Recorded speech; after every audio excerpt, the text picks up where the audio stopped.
Hello kids. देखिए, आज हम अपना सेकंड वीडियो कंटिन्यू कर रहे हैं the same chapter atoms and molecules का। एटॉमिक मास से हम लोग पढ़ना शुरू करेंगे, जहाँ पर हमने कल छोड़ा था ये चैप्टर, वहीं से हमें आज स्टार्ट करना है। देखिए, इससे पहले मैं आपको कुछ बात बताना चाहता हूँ एटॉमिक मास समझाने के लिए। हमारे एक बहुत पुराने लेजेंडरी बैट्समैन रहे सचिन तेंदुलकर। तो जब भी कोई नए प्लेयर आते थे या जब भी कोई नया बैट्समैन आता था, लाइक रोहित शर्मा, विराट कोहली या कोई भी, तो हर एक किसी बैट्समैन का कंपैरिजन सचिन तेंदुलकर के साथ किया जाता था।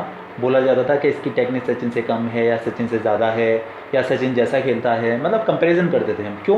क्योंकि सचिन जो थे वो एक स्टैंडर्ड टर्म बन चुके थे, है ना। वो एक ऐसी चीज़ बन चुके थे जो कि बाकियों को आप जिनके साथ कंपेयर करके उनकी लेवल को परख सकते थे, ठीक है ना। आप उनका लेवल बता सकते थे, सचिन से कम है मतलब क्लियर हो गया भाई सचिन ऐसा था तो ये ऐसा हो सकता है, ठीक है ना। अच्छा, किसी और बैट्समैन से क्यों कंपेयर नहीं किया? क्योंकि सचिन ही सबसे ज़्यादा लेजेंडरी बैट्समैन थे, है ना, पूरी दुनिया में।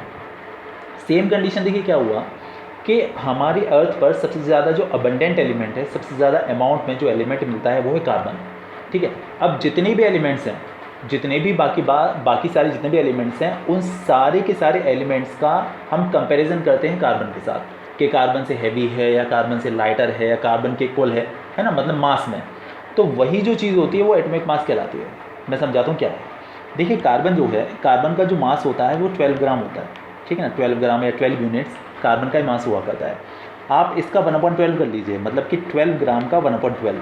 जब आप इसका 1/12 करेंगे तो आप देख सकते हैं कि 12 से 12 हट जाएगा, सिर्फ आपको 1 ग्राम मिलेगा, ठीक है। अब जैसे मैं एक एग्जाम्पल लूँ, जैसे सोडियम होता है Na, और इसका जो मास होता है वो 23 ग्राम हुआ करता है। तो मैं ये बात कह सकता हूँ कि जो 23 ग्राम्स है वो 1 ग्राम का 23 टाइम्स है ना। अगर कोई और एग्जांपल आप लेना चाहते हैं तो आप ले लीजिए, जैसे कि अभी तो मैंने 23 सोडियम लिया। आप जैसे एल्यूमिनियम ले लीजिए, एल्यूमिनियम जो होता है उसका होता है 27 ग्राम। तो हम कह सकते हैं कि जो 27 ग्राम है वो इसका 27 टाइम्स है।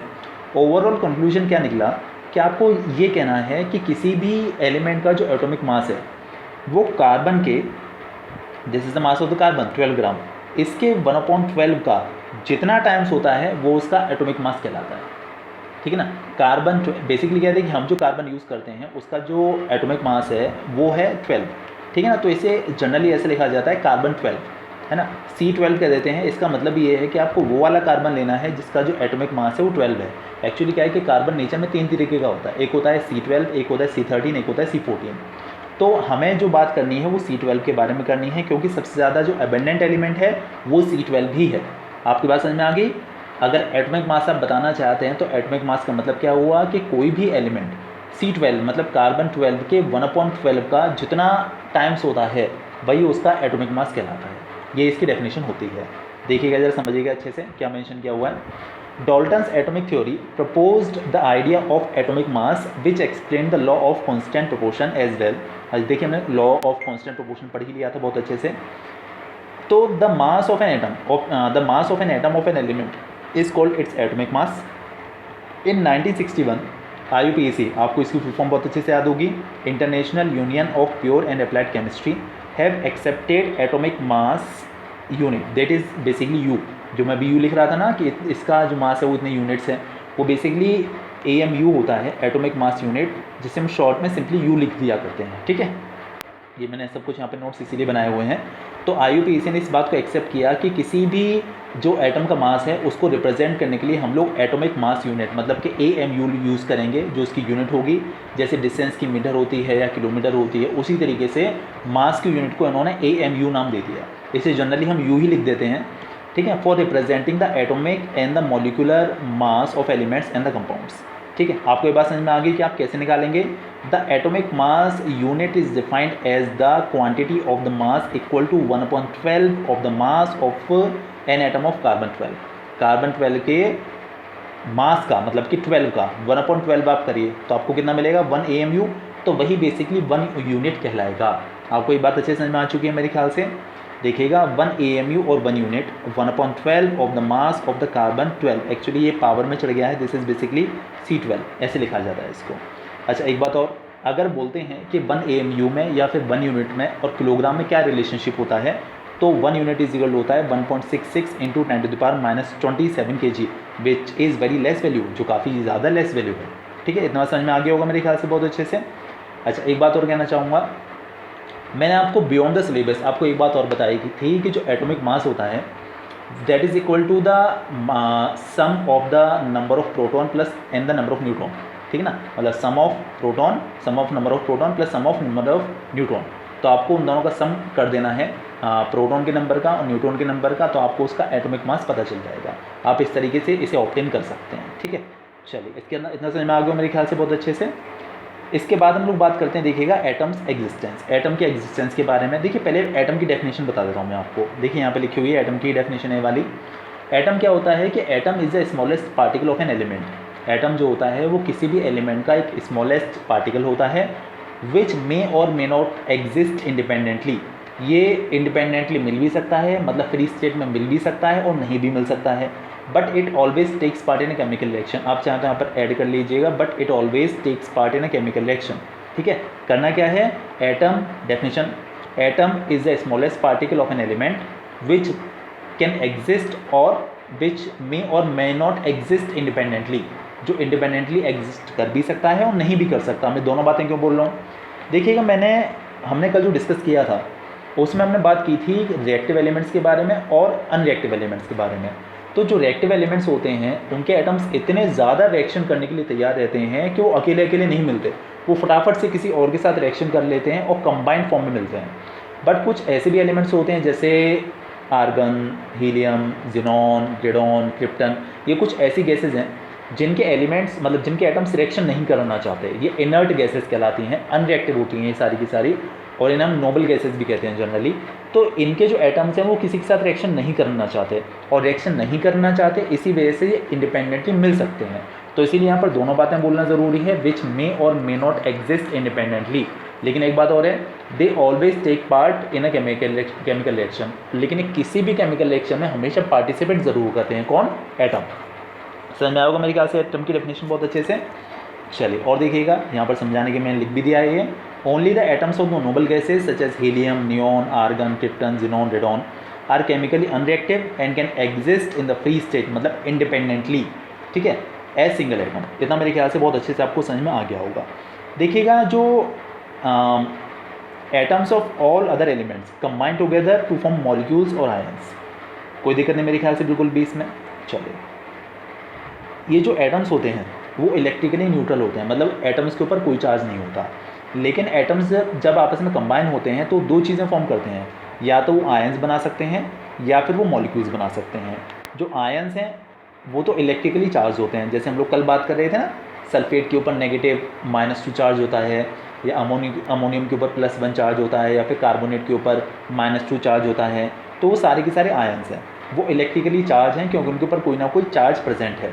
और दूसरा मॉलिक्यूल जो होते हैं वो इलेक्ट्रिकली न्यूट्रल होते हैं। मॉलिक्यूल के बारे में भी हमने बात की थी कि मॉलिक्यूल्स दो तरीके के होते हैं, एक तो एलिमेंट के मॉलिक्यूल्स होते हैं, दूसरे कंपाउंड के मॉलिक्यूल्स होते हैं। मैंने बहुत अच्छे से समझाया था, आपको लास्ट वाला पोर्शन याद होगा। चलिए अब हम बात करते हैं मॉलिक्यूल्स की डेफिनेशन के बारे में। जैसे एटम था, मॉलिक्यूल की डेफिनेशन थोड़ी सी अलग है। आपको क्या बोलना है, a molecule is the smallest particle of a matter which can exist independently. Molecule independently exist कर सकता है। एटम के लिए आपको बोलना था विच may or may not exist independently, और मॉलिक्यूल के लिए आपको बोलना है मॉलिक्यूल कैन एग्जिस्ट इंडिपेंडेंटली, ये अकेला अकेला आपको मिल सकता है, ठीक है। देखिएगा यहाँ से ये डेफिनेशन है, ठीक है, मैं जो टिक लगाया है, a molecule is the smallest particle of a matter which is capable of an independent existence and show all the properties of that substance. ये इंडिपेंडेंटली एग्जिस्ट कर सकता है, बस ये इसकी डेफिनेशन है, ठीक है, कोई दिक्कत वाली बात नहीं बिल्कुल भी। देखिए मॉलिक्यूल का जब फॉर्मेशन होता है तो उसमें एटम्स आपस में कंबाइन होते हैं। मैंने आपको एग्जांपल लेके बताया था कि O+O जब दोनों आपस में जुड़ते हैं तो O2 बनाते हैं। एक्चुअली क्या है कि ऑक्सीजन के दोनों एटम्स के बीच में एक फोर्स ऑफ अट्रैक्शन प्रोड्यूस हो जाता है, जिसकी वजह से O2 का फॉर्मेशन होता है, और ये ऑक्सीजन का एक मॉलिक्यूल है। अगर हम लोग हाइड्रोजन के बारे में बात करते हैं तो H+H अगर आप करेंगे तो आपको H2 बनेगा, ठीक है। सेम कंडीशन आपको यहाँ पर भी फॉलो होती है। ये दोनों जो मॉलिक्यूल्स हैं वो किसी एलिमेंट के मॉलिक्यूल्स हैं।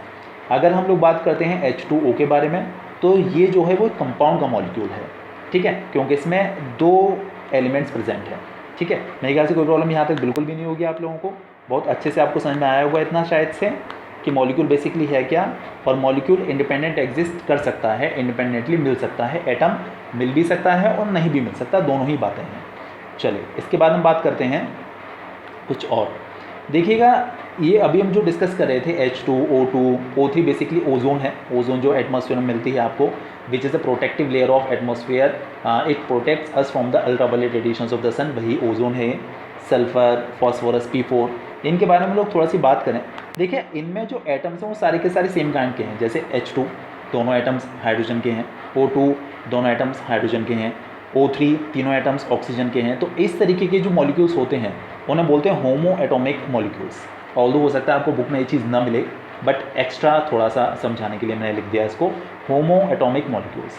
अच्छा, अगर आपको किसी भी मॉलिक्यूल में अलग अलग काइंड के एटम्स मिलते हैं, जैसे H2O में, CO2 में, NaCl में, CaCO3 में, तो इन्हें बोला जाता है हेट्रो एटॉमिक मॉलिक्यूल्स, ठीक है ना, या फिर बेसिकली कंपाउंड आप इन्हें कहा ही करते हैं। तो कोई ऐसी प्रॉब्लम वाली बात बिल्कुल भी नहीं है इसके अंदर। चलिए इतना समझ में आएगा मेरे ख्याल से बहुत अच्छे से। इसके बाद देखिए हम लोग बात करते हैं एटोमिसिटी के बारे में कि एटोमिसिटी क्या होता है। देखिए अभी हम जो डिस्कस कर रहे थे H2, यहाँ पर हाइड्रोजन के एक मॉलिक्यूल में 2 एटम्स प्रेजेंट हैं, तो इसकी एटोमिसिटी 2 है। अगर हम बात करें O3 के बारे में, तो यहाँ पर ओजोन के एक मॉलिक्यूल में ऑक्सीजन के 3 एटम्स प्रेजेंट हैं, तो उसकी एटोमिसिटी 3 है। अगर हम बात करते हैं सल्फर के बारे में, S8 इसका सिंबल है, तो यहाँ पर सल्फर के एक मॉलिक्यूल में 8 एटम्स प्रेजेंट हैं, ठीक ना, 8 एटम्स प्रेजेंट हैं, तो इसकी एटोमिसिटी 8 है। अगर हम फॉस्फोरस की बात करें तो इसके एक मॉलिक्यूल में 4 एटम्स प्रेजेंट हैं, तो इसकी जो एटोमिसिटी है वो 4 है। मैं क्या कहना चाह रहा था कि किसी भी एलिमेंट के एक मॉलिक्यूल में उसके जितने एटम्स प्रेजेंट होते हैं वो उसकी एटोमिसिटी कहलाती है, ठीक है ना। बात समझ में आ गई, बहुत अच्छे से समझाया मैंने इसको। देखिएगा definition, the number of atoms present in one molecule of an element is called its atomicity, ठीक है। बहुत अच्छे समझाने की कोशिश की है एटोमिसिटी का मीनिंग, और ये मैंने एक एग्जांपल भी लेके बता दिया आपको, ये सारी की सारी इनकी एटोमिसिटी। और चलिए इसके बाद हम बढ़ते हैं आगे। देखिएगा यहाँ पर कुछ और भी एग्जांपल्स ले दिए गए हैं जो कि समझाने के लिए।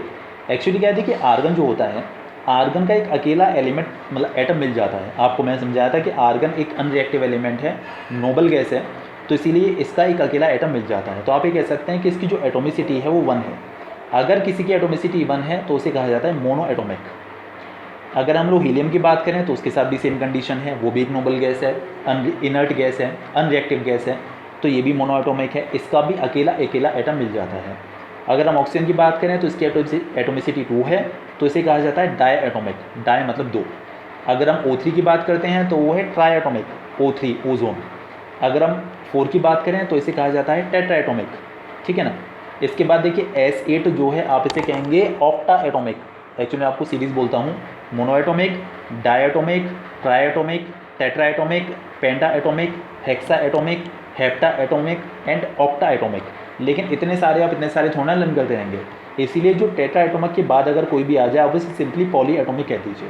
वैसे पॉली एटोमिक ये सब हैं, ये भी पॉली एटोमिक है, ये भी पॉली एटोमिक है। पॉली मतलब एक से ज़्यादा हो जाए, मतलब 2 या 2 से ज़्यादा, ठीक है ना, तो वो पॉली एटोमिक कहलाता है। तो आप इन सब को भी पॉली एटोमिक कह सकते हैं। बट क्या है कि आप इनका सही से नाम बोलिए। ये डाई एटोमिक है, इसमें 2 एटम्स हैं। ये ओजोन O3 जो था वो ट्राई एटोमिक है, ठीक है। फॉस्फोरस जो है वो टेट्रा एटोमिक है, और उससे ज़्यादा अगर आ जाए तो आप नाम दीजिएगा आप उन्हें पॉली एटोमिक, ठीक है, कोई दिक्कत नहीं है। इसके बाद हम लोग बात करते हैं केमिकल फार्मूला के बारे में। केमिकल फार्मूला देखिए भी, केमिकल फार्मूला लाइक मैं आपको एक एग्जांपल फिर से लिख के बताता हूँ, अपना वही पुराना H2O, ठीक है।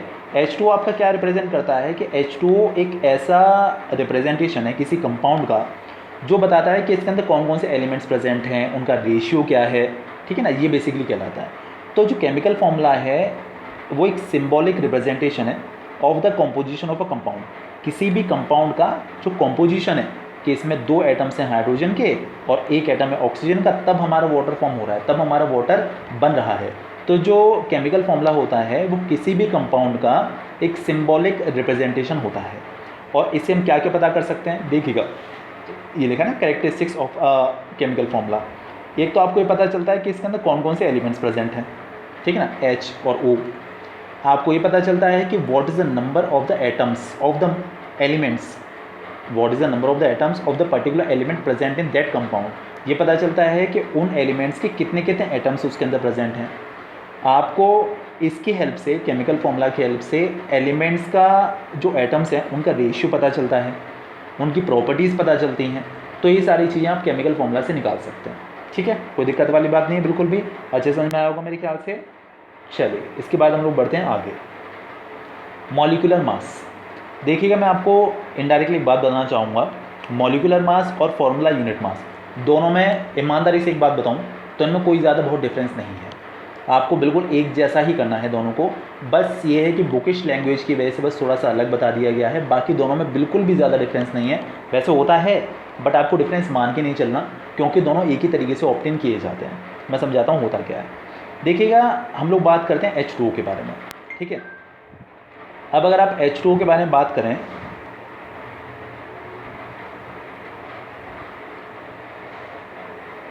हाँ जी, तो H2O हमारे पास एक कंपाउंड है, आप इसका मॉलिक्यूलर मास पता करना चाहते हैं तो देखिए कैसे करेंगे। मैंने आपको 20 तक के जितने भी एलिमेंट्स की शीट बना के दी थी उसमें आपको सबके मासेस मिल जाएंगे। अगर आप इसका मॉलिक्यूलर मास निकालना चाहते हैं, बेसिकली मॉलिक्यूल है एक, तो आप इसका मॉलिक्यूलर मास अगर निकालेंगे तो हाइड्रोजन का जो एटॉमिक मास होता है वो 1 होता है। ठीक है ना, जो हाइड्रोजन का एटॉमिक मास होता है वो 1 होता है। तो अगर आप इसका मॉलिक्यूलर मास निकालें तो आप कैसे निकालेंगे, इसके प्लेस पर 1 डाल दीजिए, क्योंकि यहाँ पर हाइड्रोजन के 2 एटम्स प्रेजेंट हैं इसीलिए आपको इंटू 2 करना पड़ेगा, प्लस इसके बाद है ऑक्सीजन। ऑक्सीजन का जो एटॉमिक मास होता है वो होता है अपने पास 16। ठीक है, अब आप इन तीनों को ऐड कर दीजिए, मतलब सॉल्व करके 2 1 2, 2 + 16, इसका जो मॉलिक्यूलर मास है वो 18 यूनिट्स निकल कर आएगा। ठीक है, आप किसी भी मॉलिक्यूल का जो मॉलिक्यूलर मास है इस तरीके से ऑब्टेन कर सकते हैं। बेसिकली मॉलिक्यूलर मास होता क्या है, उस मॉलिक्यूल के अंदर जो भी एटम्स हैं उनके एटॉमिक मासेस का जो सम है वो मॉलिक्यूलर मास कहलाता है। जैसे हाइड्रोजन का जो एटॉमिक मास था, ऑक्सीजन का जो एटॉमिक मास था, आपने उन तीन दोनों को ऐड कर दिया तो इस तरीके से आपको इसकी वैल्यू 18 यूनिट्स मिल गई। ठीक है, तो कंक्लूजन क्या निकला कि एटॉमिक मास, मॉलिक्यूलर मास का मतलब क्या है कि किसी भी कंपाउंड को फॉर्म करने वाले एटम्स के मासेस का जो सम होता है उसे एटॉमिक मॉलिक्यूलर मास कहा जाता है। ये देखिएगा, ये यहाँ पर लिखा हुआ है, it is the sum of the atomic masses of all the atoms in a molecule of that substance. जैसे कि वाटर का जो है वो 18 यूनिट्स है। ठीक, कोई दिक्कत नहीं बिल्कुल ही मेरे ख्याल से। अच्छा, अब देखिएगा कुछ ये भी यही है, फॉर्मूला यूनिट मास। देखिएगा डेफिनेशन पे भी ध्यान दीजिएगा, it is the sum of the atomic mass of ions and atoms present in formula of a compound. किसी भी कंपाउंड के फॉर्मूला में जो भी एटम्स प्रेजेंट हैं या फिर आयंस प्रेजेंट है, बस ये मान लीजिए कि इसमें आयन जो है एक्स्ट्रा आ गया। ठीक है ना, उन सब का जो सम होता है उसे कहा जाता है फॉर्मूला यूनिट मास। दोनों में ज़्यादा अंतर नहीं है, दोनों में देखिए यूनिट यूज़ होता है, यहाँ भी यूनिट यूज़ हो रहा है, यहाँ भी यूनिट यूज़ हो रहा है, तो कोई ज़्यादा डिफरेंस बिल्कुल भी नहीं है, ऑलमोस्ट सेम मानकर चलना है। इन्होंने एक एग्जाम्पल लेके बताया NaCl का। NaCl होता है दोस्तों सोडियम क्लोराइड। अगर आप इसका फॉर्मूला यूनिट मास या फिर मॉलिक्यूलर मास पता करना चाहते हैं, आप कैसे करेंगे, देखिए Na है, Na का सिर्फ एक ही एटम है, तो Na का जो मास नंबर होता है वो 23 होता है। एटॉमिक मास या फिर मास नंबर दोनों का मतलब एक ही है, और टेबल में लिखा है 20 तक का। Cl जो है, Cl का जो एटॉमिक मास होता है वो होता है 35.5, ये भी वहाँ पर लिखा हुआ है। आप इन दोनों को ऐड कर दीजिए तो आपको मिलेगा 58.5। ठीक है ना, 58.5।